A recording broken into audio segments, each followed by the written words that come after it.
Selamat siang semuanya. Kami dari kelompok 6 ingin memulai presentasi kami. Perkenalkan, nama saya Fedro Alexander sebagai audiens dan teman kelompok saya Maria Elizabeth Pujeng, lalu ada Bang Fritz Otemusu. Pendapatan nasional. Pendapatan nasional adalah ukuran nilai output berupa barang dan jasa yang dihasilkan suatu negara dalam periode tertentu atau jumlah seluruh pendapatan yang diterima oleh masyarakat dalam suatu negara dalam satu tahun. Pendapatan nasional memiliki peran yang sangat vital bagi sebuah negara, karena pendapatan nasional merupakan salah satu tolak ukur keberhasilan perekonomian suatu negara. Dengan pendapatan nasional akan terlihat tingkat kemakmuran suatu negara. Semakin tinggi pendapatan nasional suatu negara, maka dapat dikatakan sebagai tinggi juga tingkat kesejahteraan rakyatnya. Namun, sesungguhnya pendapatan nasional suatu negara tidak dapat sepenuhnya dijadikan sebagai indikator naiknya tingkat kesejahteraan rakyat suatu negara. Berikut adalah konsep pendapatan nasional. Yang pertama, produk domestik bruto atau GDP. Produk domestik bruto, gross domestic product, merupakan jumlah produk baik barang maupun jasa yang dihasilkan oleh unit-unit produksi di dalam batas wilayah suatu negara atau domestik selama 1 tahun. GDP memiliki rumus sebagai berikut. GDP sama dengan pendapatan masyarakat dalam negeri ditambah pendapatan asing.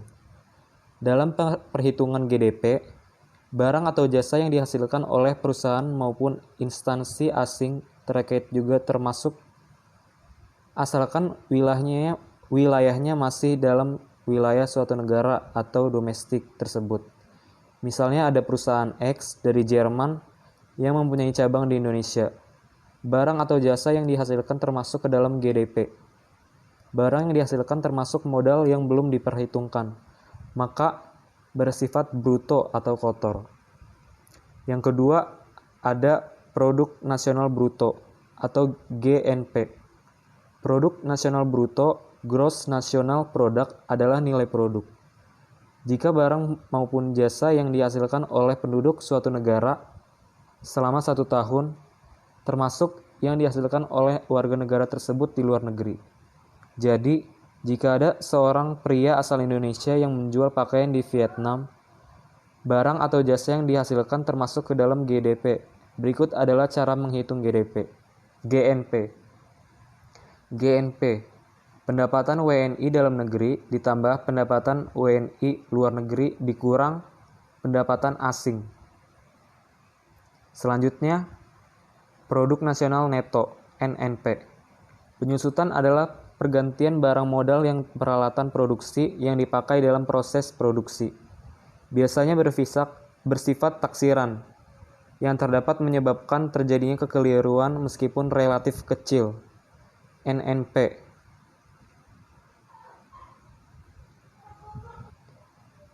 Maksudnya ada rumusnya. NNP sama dengan GNP dikurang depresiasi atau penyusutan barang modal. Selanjutnya ada konsep pendapatan nasional neto, NNI. Pendapatan nasional neto, net national income, adalah pendapatan yang dihitung menurut jumlah balas jasa yang diterima oleh masyarakat sebagai pemilik faktor produksi. Berikut adalah cara menghitung NNI. NNI sama dengan NNP dikurang pajak tidak langsung. Pajak tidak langsung adalah pajak yang bebannya dapat dialihkan kepada pihak seperti pajak hadiah, pajak penjualan, dan lain-lain. Selanjutnya pendapatan perseorangan atau PI.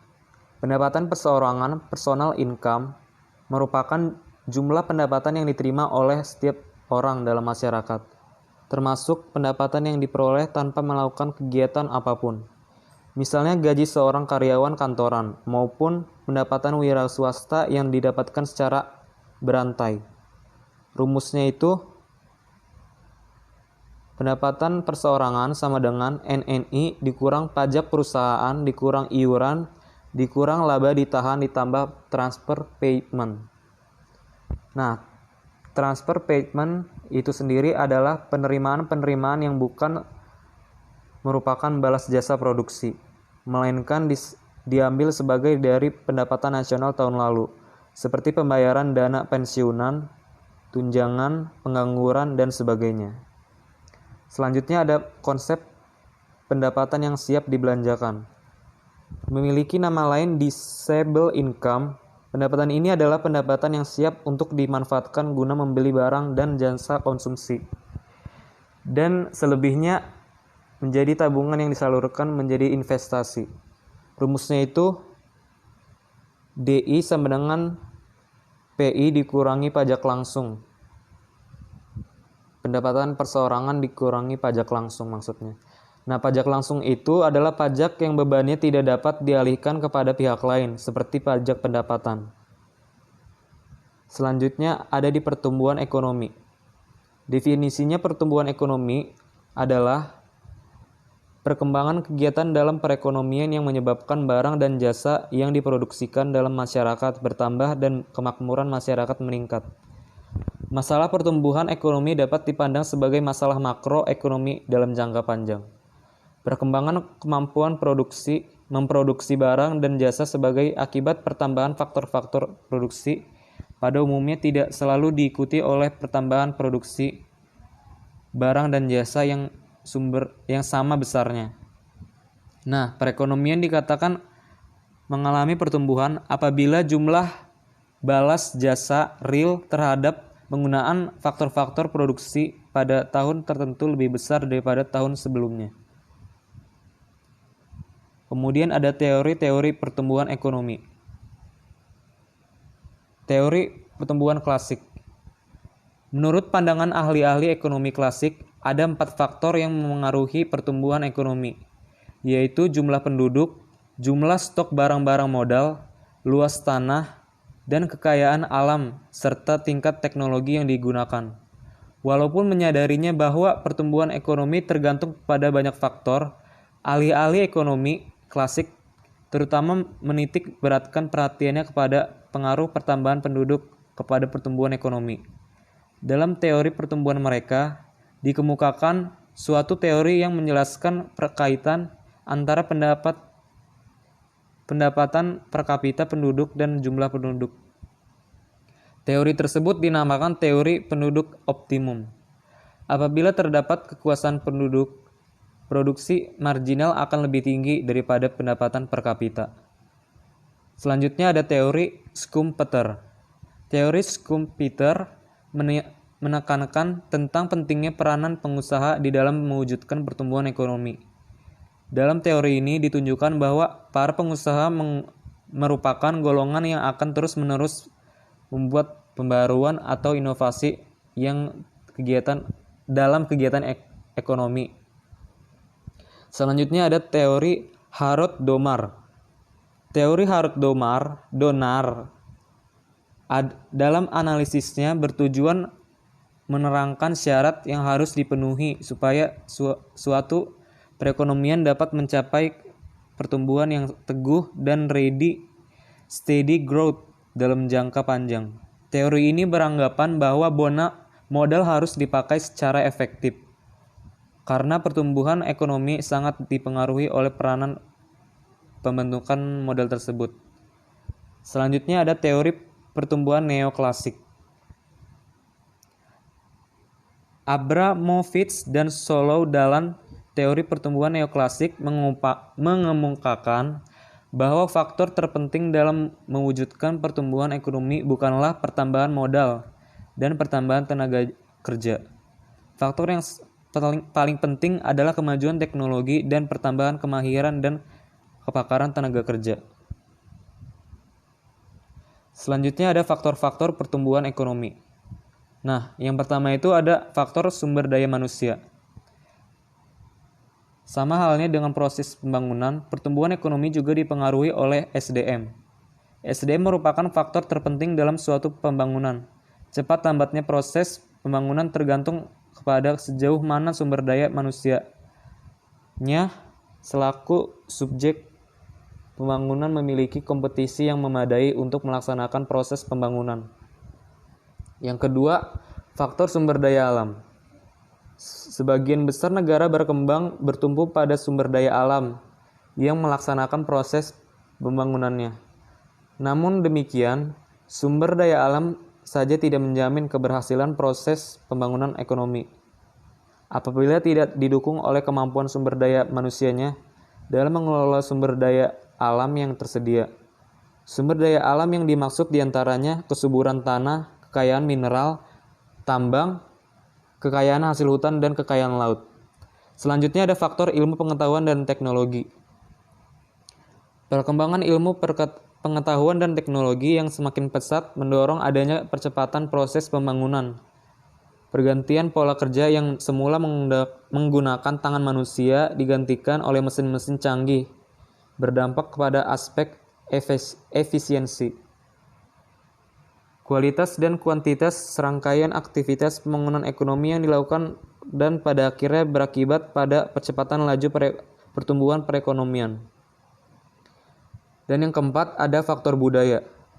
Faktor budaya memberikan dampak tersendiri terhadap pembangunan ekonomi yang dilakukan. Faktor ini berfungsi sebagai pembangkit atau pendorong proses pembangunan tetapi dapat juga menjadi penghambat pembangunan. Dan selanjutnya ada sumber daya modal. Sumber daya modal dibutuhkan manusia untuk mengolah SDA dan meningkatkan kualitas iptek. Sumber daya modal merupakan barang-barang modal sangat penting bagi perkembangan dan kelancaran pembangunan ekonomi. Kemudian ada juga faktor-faktor penghambat pertumbuhan ekonomi. Yang pertama itu ada korupsi. Korupsi akan mempersulit pembangunan karena akan membuat kekacauan dan ketidakefisienan dalam pembelanjaan.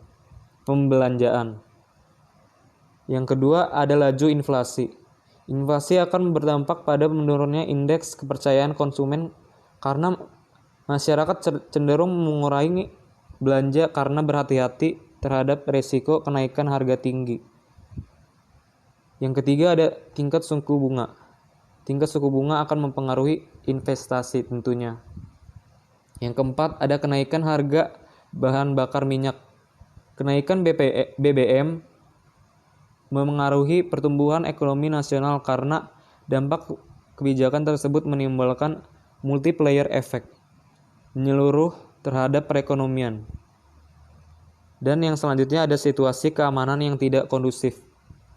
Ada beberapa pandangan untuk menciptakan kondisi ekonomi yang kokoh dibutuhkan stabilitas politik dan keamanan. Investor yang